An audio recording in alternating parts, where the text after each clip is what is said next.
Hello everyone, today I'm going to present you the Q5 55 TFSI e-Quattro Audi. So this is a plug-in hybrid. It has a fuel engine, a 2-liter 4-cylinder TFSI, 250 horsepower and 370 Newton meters of torque. For the electric engine you have 140 horsepower, 350 Newton meters of torque. The battery capacity is 14 kilowatt hour, but only 13 kilowatt hour of battery is usable. The estimated range for the WLTP cycle is around 40 kilometers. For the charging system, you have a capacity that is limited at 7.4 kilowatt, so you will be able to charge your car in 2 hours on an industrial socket and in around 6 hours on a home socket. For the socket to charge the car, it is a Type 2 socket. And the maximum speed in EV mode is 130 kilometers per hour. So in terms of combined power, you have 362 horsepower, 500 Newton meters of torque, and a 0 to 100 kilometer in 5.3 seconds, which is quite great when you think that this car is, around 2 tons and 100 kilos, something like that. So it's 270 kilos more than a standard Q5. For the fuel tank, it has also been reduced because of the battery. So you went from 70 liters to 54 liters. And the car has also a 7-speed, S-tronic transmission. In terms of trunk space, so this car has 450 liters of trunk space. It has been reduced, of course, because of the battery, so I will show you right after. I think it's 90 liters less than the original Q5. And in terms of socket, you have it here in the rear left, the Type 2 socket, and here you have the button here to make the timer to charge the car, or to charge the car directly, for example. Now in terms of trunk space, so let's see the space inside. So this is how it presents itself. So it's not that bad actually, but of course the here it's higher than usual because of the batteries. And here you have the black cable in the back to plug your car in an industrial socket, and here you have the home socket. What is great is that it is extremely light, maybe 1 or 2 kilos, something like this. So it's a lot lighter than the Audi A3 e-tron of 2015. In terms of space, you can of course also here you can lower the seats, which will give you more space, but it is not a completely flat configuration. So, well, of course it will eat up some space, the fact that you cannot put it completely down. Now, I have noticed something in this car is that I have, I have something inside that moves. I'm going to try to make you listen to it, so you hear it when you open and close the trunk, but also when you drive and go, right and left, you can hear it. So I'm going to try to make it here.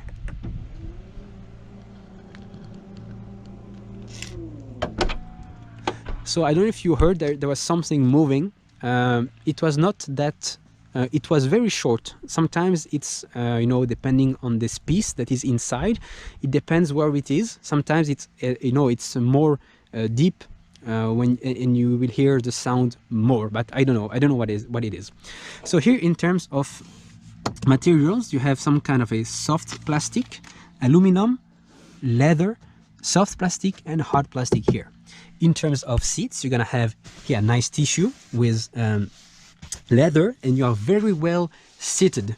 Those are very comfortable seats. So now let's see in terms of leg space. So for 182 centimeters, which is my height, we can see that you have enough leg space front and back, and also left and right. And you also have here, the little holes here, so you have more space if you are, a bigger person. And for the head, there is still a lot of room in case you are bigger. So we have also We have the blind here, and we have the panoramic sunroof and the roof that you can also open. Now you have also here to handle the climate here. You can change the wind blow and also the temperature. You can also change it from the front. You have the transmission, the tunnel transmission, so you have less space for a fifth person. So that is sad, but well, it's like that. It's more a 4-seater if we want. And we do not have a USB port in the back. We only have a 12-volt socket. We also have here the armrest, which is quite comfy, and you have 2 cup holders, and those cup holders in option you can have it, something to heat them or to make them cold. So this is a nice addition in option. Now let's see in the front what we have. So anyway, it's gonna be the same. Also here we have the keyless system where you open like this and you close by pressing here. So we have the doors are extremely heavy, especially in the front. So here we have some soft plastic, aluminum, leather, soft plastic, and hard plastic. Like before, you have the different controls here, and you have for the fuel and for the trunk as usual. You have the lumbar support here and the electronic system, to control the height and position of the seat. Something very nice. You can also here memorize 2 different positions, and you can also store those positions in the keys through the MMI menu. So the seats are also very comfortable. You are very well seated and maintained. You have tissue, leather, and what is quite different is you have some kind of Alcantara here, on the side. On this side you have it on the seat. You don't have it here on this side, and you also have on the other side, also near this, you also have this Alcantara part, which is maybe strange to have it, but maybe there is a reason. I don't know what it is, which it is. So in terms of button, here you have the usual stuff to control the lights. Here you have to control the high beams and the turn signals. You also have in this car the LED matrix, so it's extremely comfortable at night. You really see very well. You have to control the wipers. You have the pedal shifters here, and you have the buttons to control everything that is here in the virtual cockpit, and here to control the phone, to change track, the volume, the favorite button, etc. You have also, in terms of materials, you have here soft plastic, aluminum, and all the rest is hard plastic. You have a matte design and an aluminum design, which is very nice. In terms of screen, it is still the old screen, so it's not a touch screen. It is, I think, 8.3 or 8.6 inch. It should be compatible with Android Auto and Apple CarPlay. And we have here the control buttons for the for the climate control. So if we start the engine, so you can see, so we're going to turn it on like this. Okay, so here the heated seat, the ventilated seat, if you have the option, everything here to control, the if you have some not some fog, I forgot the word, some condensation in the car. Same for the back. You can put the inside air only, turn it off, and you can control, of course, the temperature. As you can see, every time you just touch, you have something that pops up like this. So here you can see what are the menus. You have the sync to put left, right, and back to the same settings in terms of temperature. Then you can have 3 zones, so left, right, and back, which is different, and set rear to only control the rear. You can control also where you want the wind to blow. You have also the AC. We have AC on, AC eco, and AC off if we want. Here we have the drive select button, the EV button to have also the hybrid mode.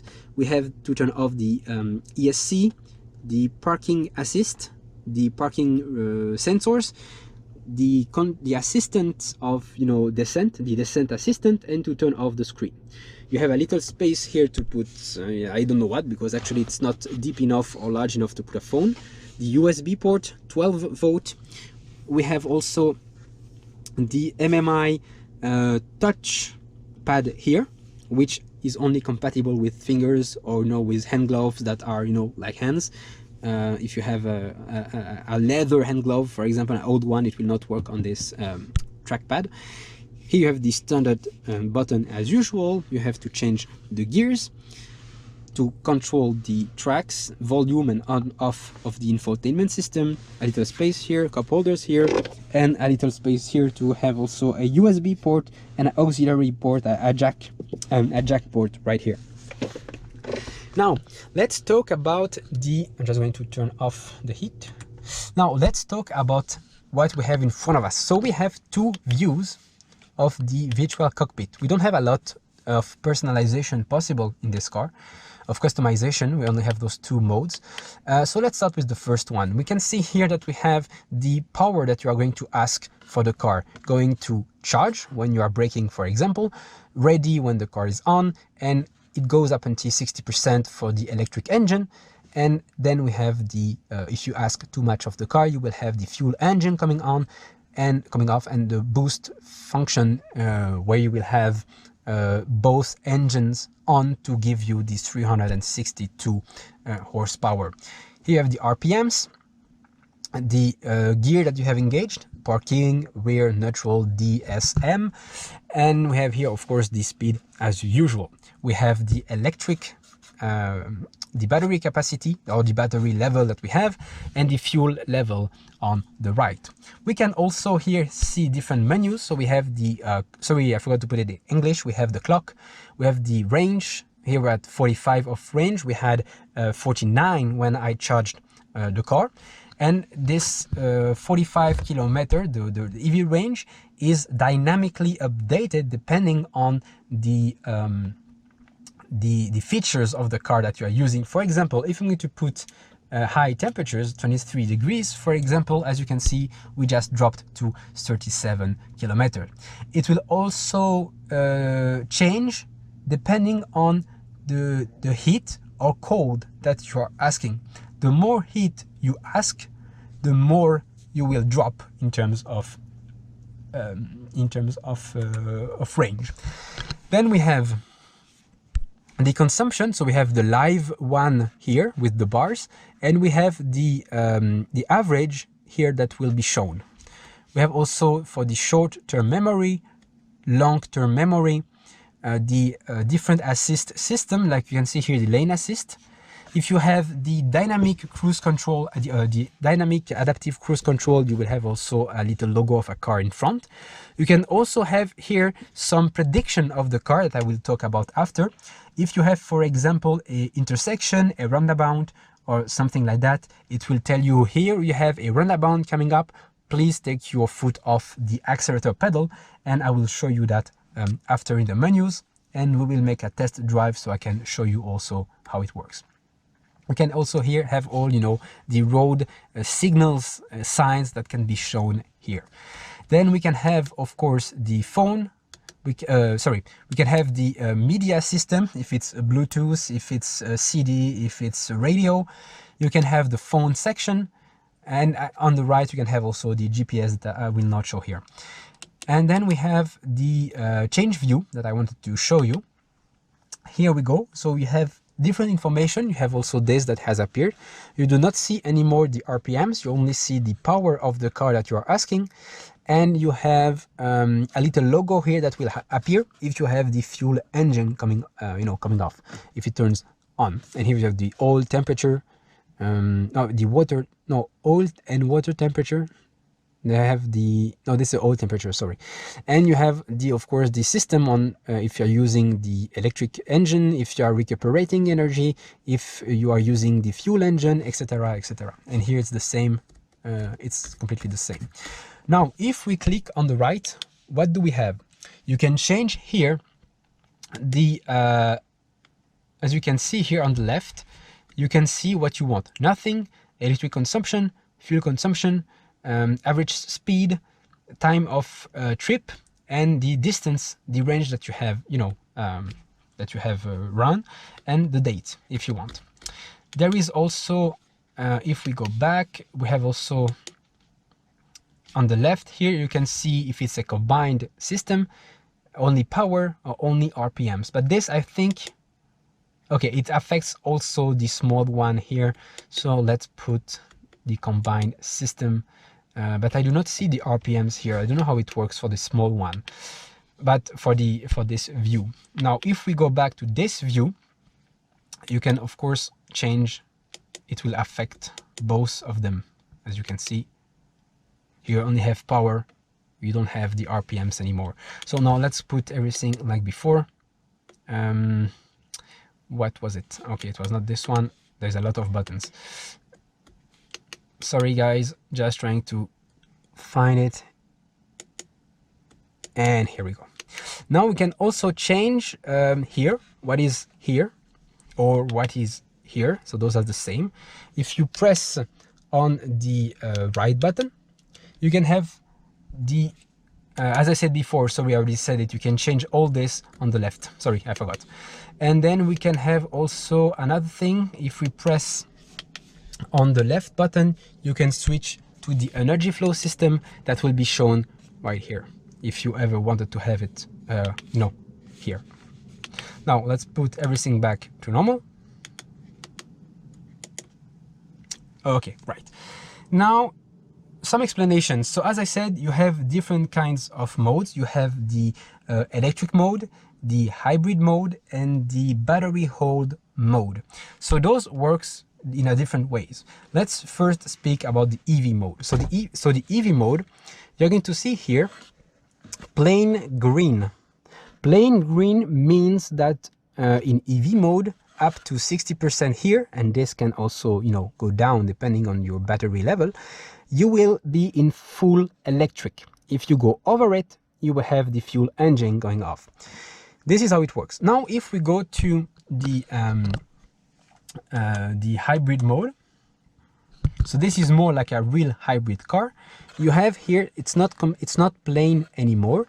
It's different, it's cut, and that means that you will have up to 60%. Your car will prefer the electric engine, but if necessary, if you ask too much, it will engage the fuel engine. If you go behind, it will be only the fuel engine, and more behind for the boost, it will be both engines on. So depending on how much you ask of the car, it will decide to have the fuel engine help the electric engine. Now, if we go to the battery hold mode, here we changed again. You can see that we only have 25% available. If we go over this 25%, the fuel engine will turn on. And the battery hold mode is not a real battery hold mode, truthfully. If you have the battery hold mode while driving in the city, you will lose battery, although you are not using any kind of accessories. I don't know why it's like that, but it's good to know, because some people have been complaining why it doesn't hold the battery, although it should hold. Well, because actually they allow the car to run, with the electric engine when necessary. But I guess that it only switches engine, so you will be able to drive on electric while being in the battery hold mode, only while driving at low speed. If you don't ask too much of the car in terms of power, and if you drive below 50 kilometers, this is the only way you will use the electric engine. If you are below 50 kilometers per hour, and that you do not ask too much power of the car. So this is what I have, tested and confirmed, through my tests. Now I think that we have finished with this screen. Now let's go up to this one. So we have different kind of drive select. You have efficiency, comfort, auto, dynamic, and individual. With individual, you can control the gear system and the engine and the direction, the sensitivity of the direction. This is what you can control. So not much that can be controlled, but it is still nice to have the efficiency mode, because you will be able to make, the most out of, fuel, fuel conservation or fuel consumption. Efficiency and comfort mode will also have an impact on the AC mode, the air conditioning. In efficiency, it will be in eco. In comfort, it will go in AC on. So this is good and bad, because the bad thing is that if you do not want air conditioning at all, like this, if I ever switch mode, efficiency or comfort, it will turn on the AC eco mode. I don't really like this because I don't want AC at all in my car, for example. Well, I need to remember to take it off if I ever change mode. Also, something strange, it seems that the car does not start with the efficiency mode. It always starts with the comfort mode. I always have the D of the gear system here that appears, so maybe we will see it with a test drive after, but I never seen it start with the efficiency, at least logo here.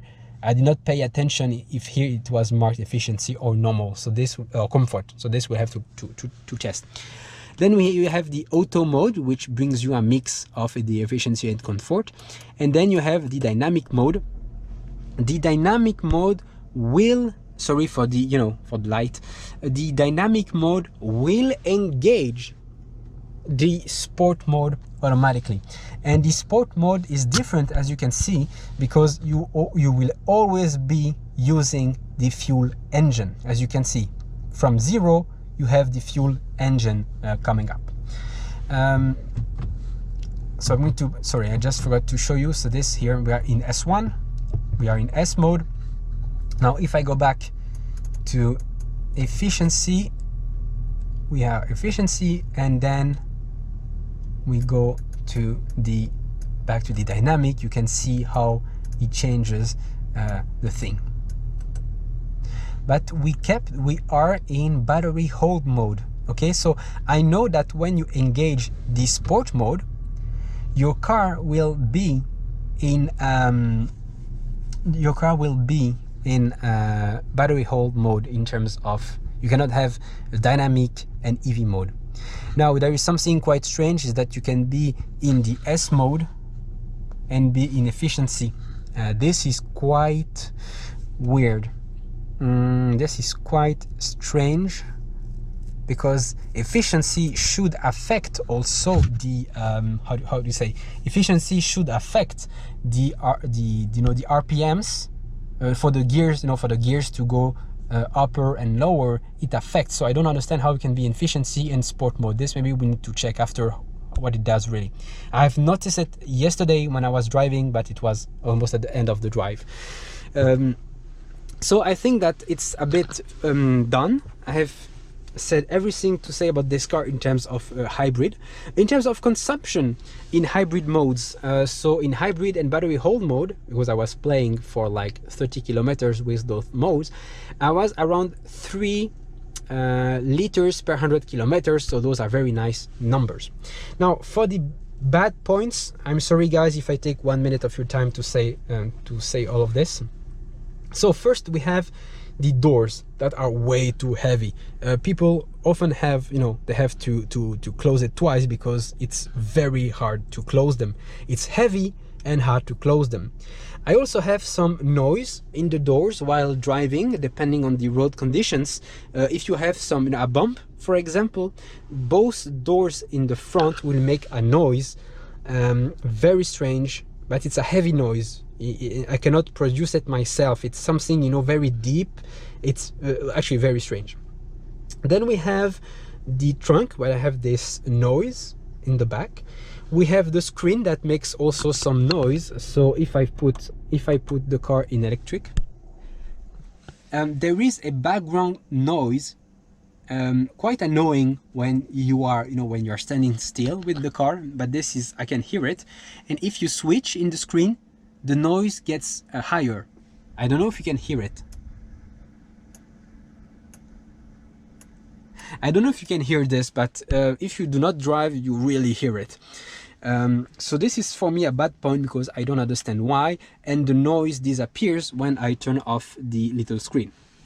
Now we have also this. It makes a little noise. I don't know if it's normal. Maybe they just made it so you can hear what is happening, but if I try for you,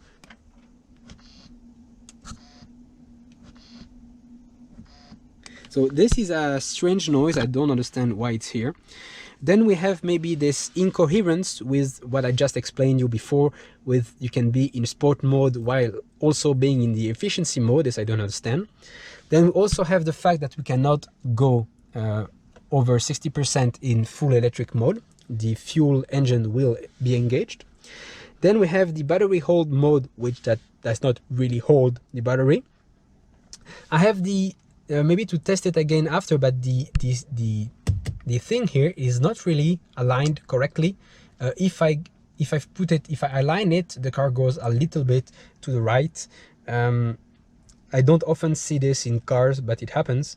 In terms of comfort, well, in terms of comfort, when the car is in the first gear and you are in hybrid mode, if you accelerate maybe a little bit and the car decides to turn on the fuel engine, you will have a strange movement, like this. It will not be comfortable. You have it's a bit harsh when it comes. With the other gears, it's usually without any problems because you're already driving, but on the first gear, I do not find this really comfortable. And this was also a problem in the first Audi A3 e-tron. And of course, you also have the fact that every time you change the drive select mode, it changes the AC, and you don't want the AC. So this is a little problem, at least for me. And the car does not seem to start in efficiency mode. So this we'll have to test after when we drive, just to confirm. And I think that's it. I know yes, I've forgotten something. Sorry, guys. The last thing that I want to explain you is the freewheel system of this car. The freewheel system. So if I can show you in the configuration of the car. Now, if I remember on how to get there, because I'm not really accustomed to the system. So first, you have also the autonomy and statistic of the car. You can see the potential that you can add in the range if you turn off the air conditioning, for example. So here we have 36. If we turn everything off, we will be at 45. So this is nice to mention. You also have the proportion of the electric engine versus the fuel engine, how much you are using of all that. And we have into the assistant, we have the efficient assistant. So here you can see you can have the intelligent freewheel system.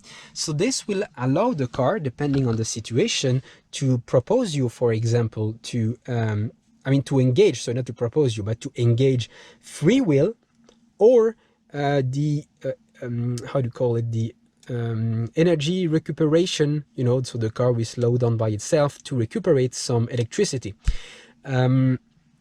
So you cannot configure this manually in this car, so you don't have the one pedal driving system. It handles itself automatically. I don't really like this because I prefer to be able to switch myself to a manual a recuperation mode, but you cannot in this car. So the car will, depending on the situation, if there is some traffic, so a car in front of you, for example, if you have a roundabout or intersection or nothing in front of you, it will decide to apply freewheel or energy recuperation. You can also have the predictive recommendations. So the car will, for example, tell you to take your foot off the accelerator pedal, so it can apply freewheel or freewheeling system or the recuperation of energy. The predictions are not affecting the car. It's just to inform you of something. You have to do something yourself, like to take off the foot of your foot from the accelerator pedal, for example. So it does not affect the car. You also have a haptic mode on the pedal. The haptic mode will allow you to allow the car to send you a signal with the accelerator pedal. It will make you like this, clack, clack, just to tell you to take off the foot, your foot from the accelerator pedal. Okay, so this is, I think, what they call the response of the pedal while driving, and this allows the car to give you some information with the pedal. And the last thing concerning this car that I should not forget is that you have a hard point on the accelerator pedal when you are in EV mode. So as I told you before, if you go over 60%, the car will go into the fuel engine. But before you ever go there, the accelerator pedal will be hard. You will have something that blocks you from going further. So you can go further if you want, of course, but it will just give you this signal to tell you, okay, if you want to stay in EV mode, stay like this. Otherwise, I will engage the fuel engine. So this is how it works. So I hope this video has been informative for you. We're going to have a test drive after, just to show you how the car handles with those hybrid modes, and a couple of 0 to 100 in a next video to show you the performance depending on the mode we are selecting. So I hope it has been informative for you, and see you next time for another video. Bye bye.